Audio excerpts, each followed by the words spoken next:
महाराष्ट्र में आरबीआई ने new India cooperative bank पर बैन लगा दिया है, जिससे इस बैंक के खाताधारक परेशान हैं और वे बैंक के बाहर धरना प्रदर्शन कर रहे हैं।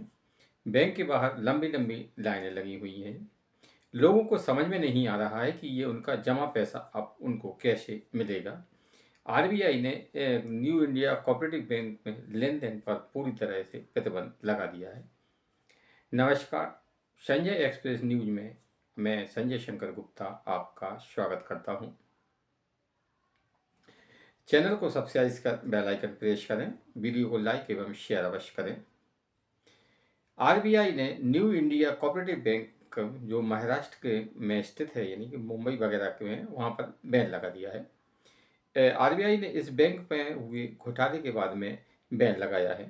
और अगर हम आरबीआई कोऑपरेटिव बैंकों की बात करें तो देश में अब तक 600 से अधिक कोऑपरेटिव बैंक बंद हो चुके हैं।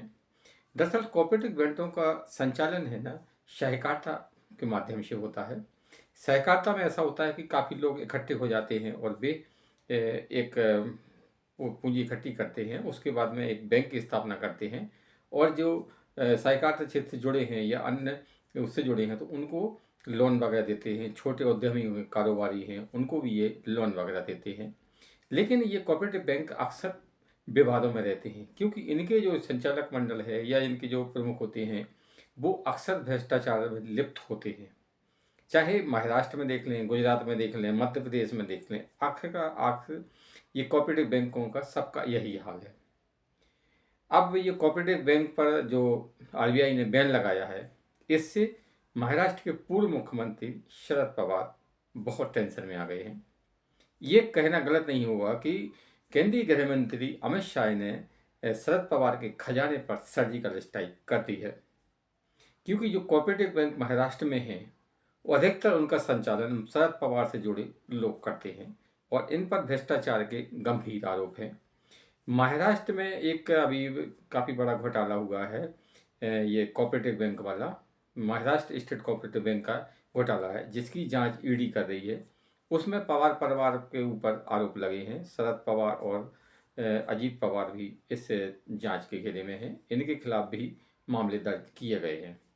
तो अमित शाह ने जो सर्जिकल स्ट्राइक की है, उससे शरद पवार को अपना खजाना अब जाते हुए दिख रहा है, क्योंकि ये अधिकतर कोऑपरेटिव बैंक की स्थापना शरद पवार के जो पिता थे उन्होंने की थी।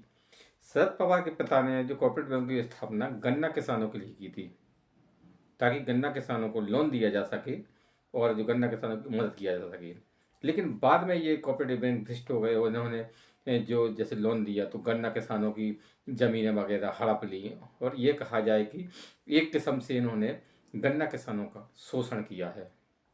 और कोऑपरेटिव बैंक में जो मतलब जो बैंक होते हैं उनमें एक जो लिमिट पूंजी होती है वो रखी जाती है, ताकि अगर बैंक कभी कुछ हो तो लोगों के पैसे वापस किए जा सकें।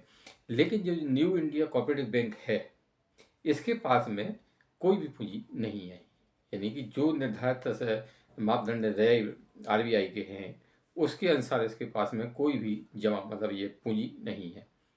इसी और उसमें जो इसके कोऑपरेटिव बैंक के जो कुछ भी संचालक है उस पर भी गंभीर आरोप लगे हैं। इसी को देखते हुए आरबीआई ने ये न्यू इंडिया कोऑपरेटिव बैंक पर लेन देन पर रोक लगा दी है।